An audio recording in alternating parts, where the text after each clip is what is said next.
Balaji foundation की chairperson Shrimati Rajshree राय द्वारा भारत शिक्षा समिति के तत्वाधान में आयोजित आज की परिचर्चा जो शिक्षा के ऊपर है, शिक्षा चुनौतियां और अवसर के इस मंच पर जाने माने इतिहासकार डॉक्टर विक्रम संपत जी, शिक्षाविद doctor Bhimsen Singh ji, GTC group के चेयरपर्सन आर.के. मेहता जी, प्रदीप राय जी, रंजना झा जी, राजश्री जी, आलोक श्रीवास्तव जी, सभागार में बैठे देवी एवं सज्जनों, पत्रकार साथियों, राजश्री जी का आभार कि उनके बहाने ये विज्ञान भवन देखने का मौका मिल जाता है साल में 1-2 बार। बहुत समसामयिक विषय पर यह परिचर्चा है। शिक्षा, चुनौती और अवसर। शिक्षा क्या है? शिक्षा का क्या महत्व है? माता शत्रु पिता बैरी येन बालो न पाठति न शोभते हंस मध्य बको मध्य हंस मध्य बको यथा। अर्थ समझने के बाद ताली बजाना। मुझे नहीं लगता कि आपको ये संस्कृत आई है समझ में। वो सभी माताएं अपने बच्चों की शत्रु बैरी हैं, पिता शत्रु हैं, जो अपने बच्चों को पढ़ाते नहीं। ऐसे बच्चों की स्थिति वही होती है जो हंस की सभा में बगलों की होती है। अब चाहो तो बजा सकते हो। मैं थोड़ा सा इसमें संशोधन चाहूंगा। माता शत्रु पिता बेरी येन बालू ना पाठाती, पढ़ाने से काम नहीं चलेगा। तब ये कहा गया है जो बच्चों को नहीं पढ़ाते हैं, पढ़ाने से कुछ नहीं हो रहा है। अब उसमें एक शब्द जोड़ना पड़ेगा, उच्च शिक्षा, क्वालिटी एजुकेशन। जो माता और पिता अपने बच्चों को नहीं पढ़ा रहे हैं तो वो साक्षर पैदा कर रहे हैं। उनकी डिग्रियां दीवालों पर टंगी रहेंगी, ज़्यादा जॉब वॉब मिलने वाला नहीं है। डायनामाइट का फार्मूला अल्फ्रेड नोबेल ने बनाया, उससे ज़्यादा ताकतवर 3 शब्द हैं जो इस देश के करोड़ों गरीबों के मसीहा परम पूज्य बोधसत्व भारत रत्न बाबा साहब भीमराव अम्बेडकर ने 3 शब्द दिए थे। शिक्षित बनो, संगठित रहो, संघर्ष करो।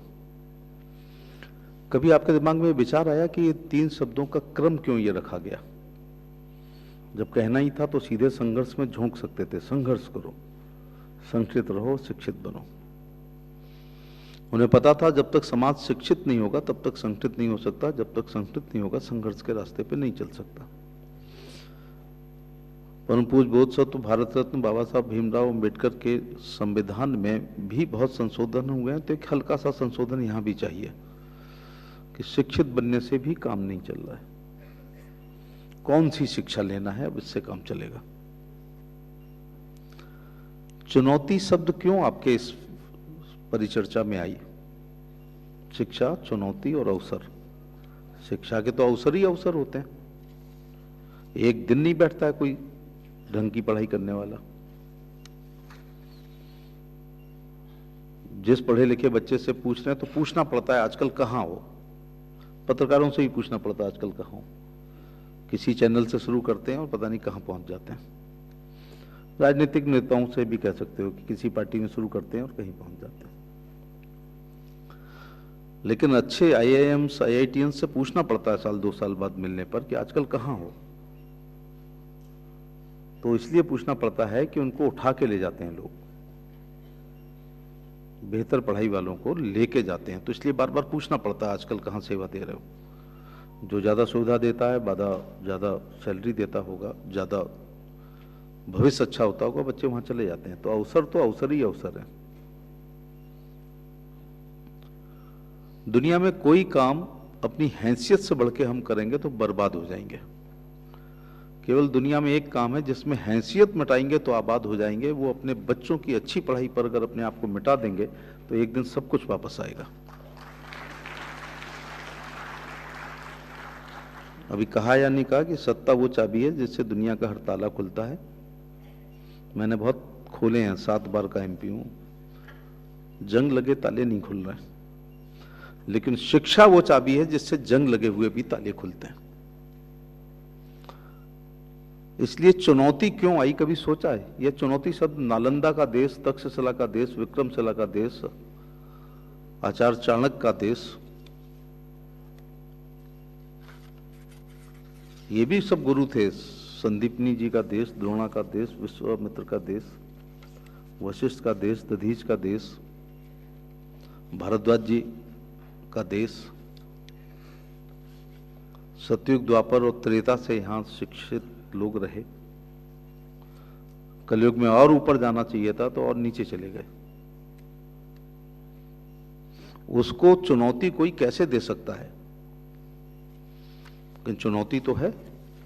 वैश्वीकरण होने की वजह से, उदारीकरण होने से, निजीकरण होने से, हम तो बहुत पहले से वसुंधैव कुटुंबक कह रहे हैं। आईटी आने से, संचार का राज होने से चुनौतियां तो हो गई हैं। अब पासपोर्ट में भी उदारीकरण हो गया तो चुनौती तो बहुत हो गई है। गजब का देश है ये। गोरे लोग अपने कैम्ब्रिज, हार्वर्ड और ऑक्सफोर्ड पर बहुत इतराते हैं। इन्हें ये नहीं पता है कि नालंदा विश्वविद्यालय को बख्तियार खिलजी जिस साल जला रहा था, संयोग है कि उसी साल फावड़ा लेकर गोरे लोग ऑक्सफोर्ड की नींव खोद रहे थे, जब हम सदियों से एशिया को और बाकी देशों को पढ़ा रहे थे।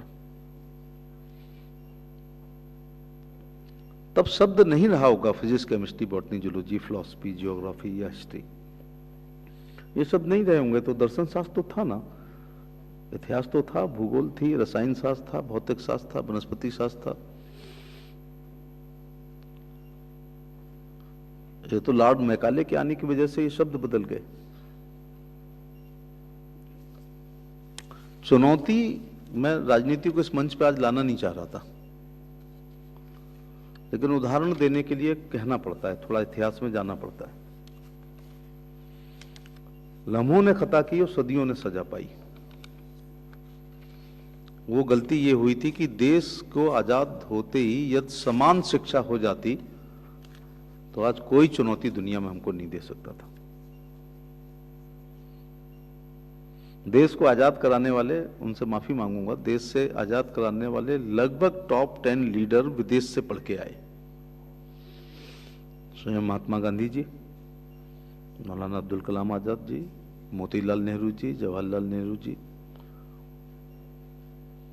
पट्टाभ सीतारमैया, कैलाश नाथ काटजू, बाबा साहब भीमराव अंबेडकर, नेताजी सुभाष चंद्र बोस, लगभग सभी जो बाद में देश के कर्णधार बने और नीति निर्धारक बने, उन्होंने भारत के किसी विश्वविद्यालय को अपने अनुसार नहीं माना था तो वो विदेश चले गए थे।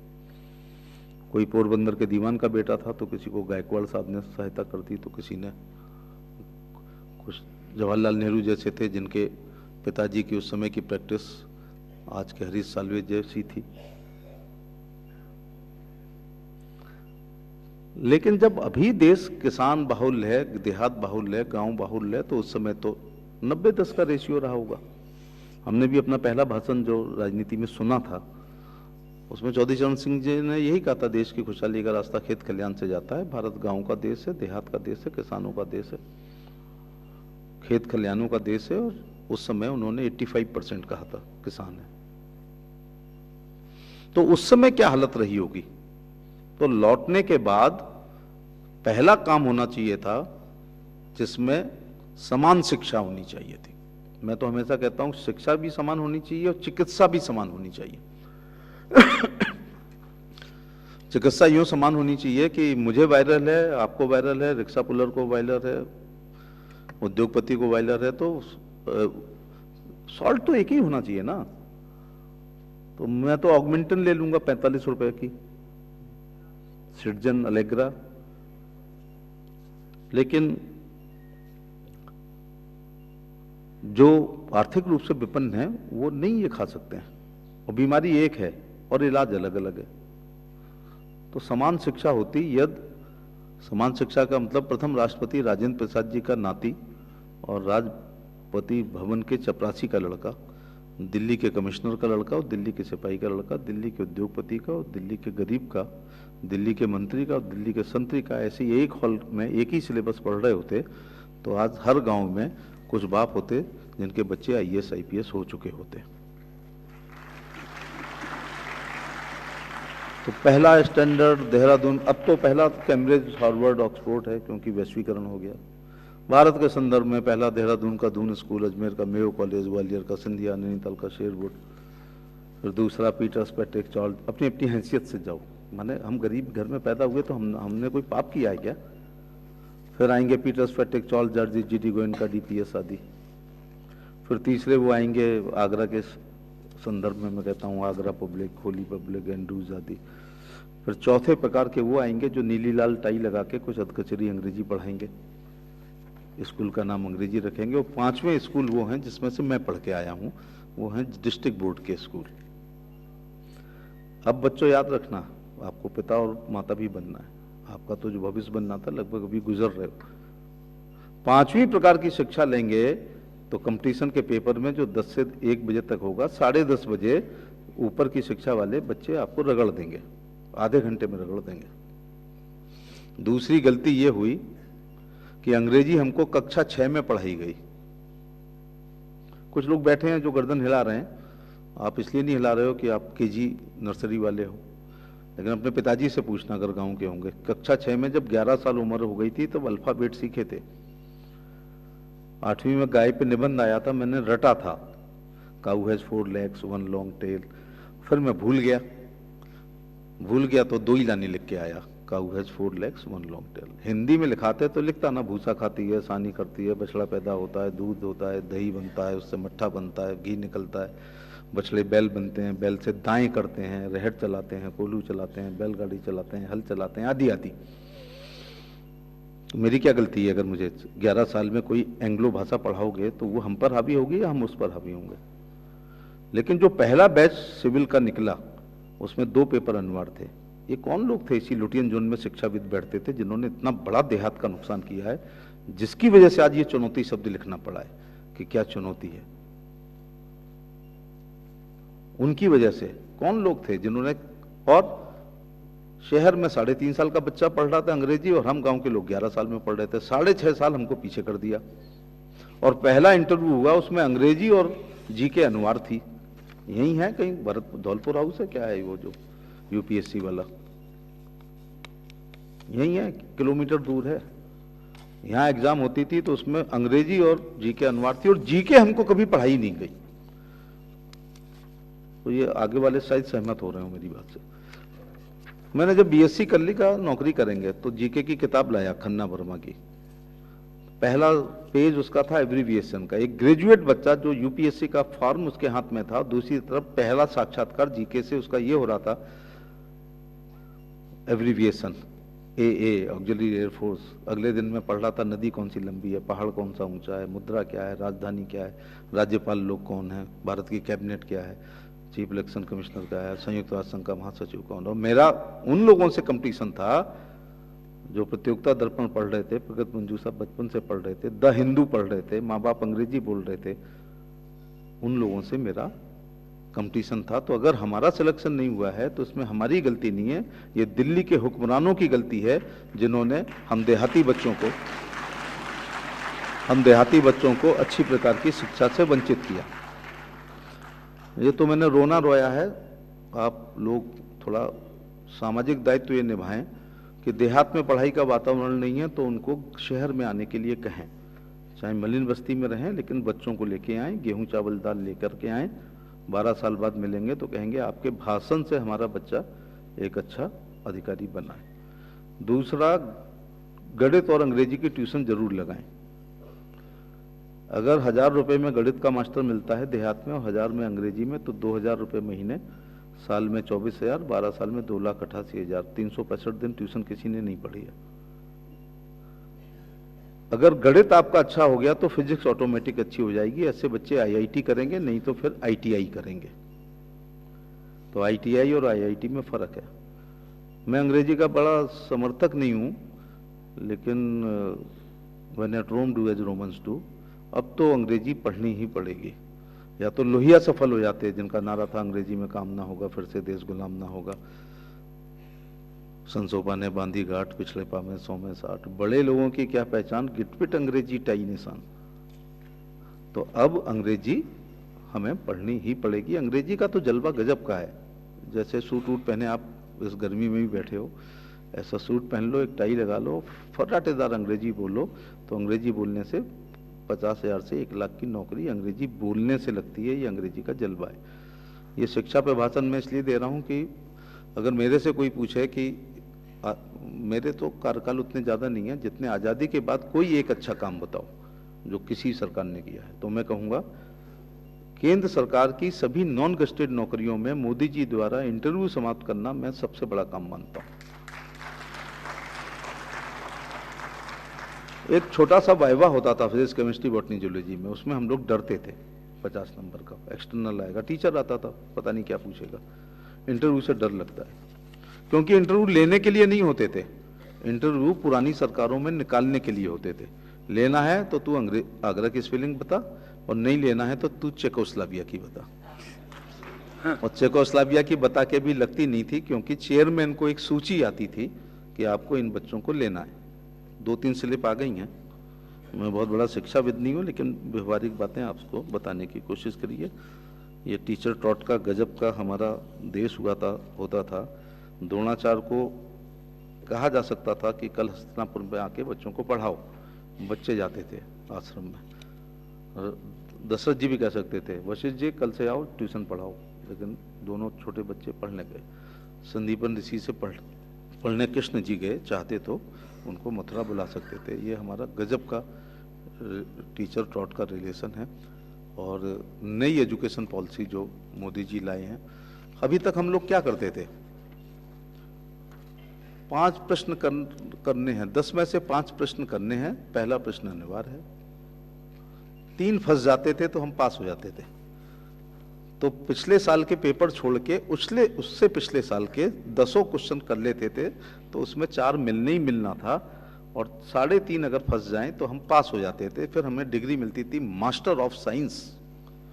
क्या 3.5 क्वेश्चन से कोई मास्टर हो सकता है? Master of art, master of commerce.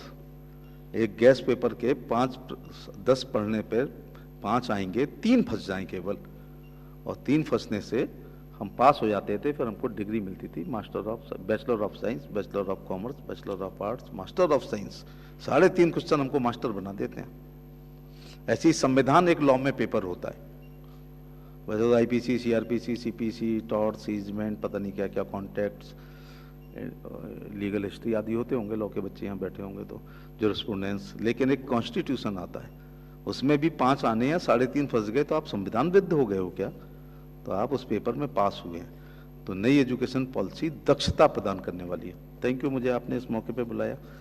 मेरे ब्रांड एम्बेसडर बन के अगर आप लोगों में पढ़ाई के प्रति जिज्ञासा पैदा करने के लिए, ये लाल बत्ती है ना, ये बड़ी बेवफा है। ये कभी 6 महीने रहती है, अटल जी पे 13 महीने रही, मायावती जी पे 6 महीने रही, मुलायम सिंह पे एक बार 6 महीने, एक बार 16 महीने, एक बार 27 महीने। लेकिन ये जो नीली बत्ती है, ये एक बार लग जाती है तो ये 30-35 साल रहती है प्रमोशन के साथ। वैसे लोकतंत्र के कार्यपालिका, विधायिका, न्यायपालिका और मीडिया चारों में अच्छे लोग होने चाहिए, लेकिन कोशिश करो कि बहुत बहुत धन्यवाद, नीली बत्ती भी बहुत बहुत आभार।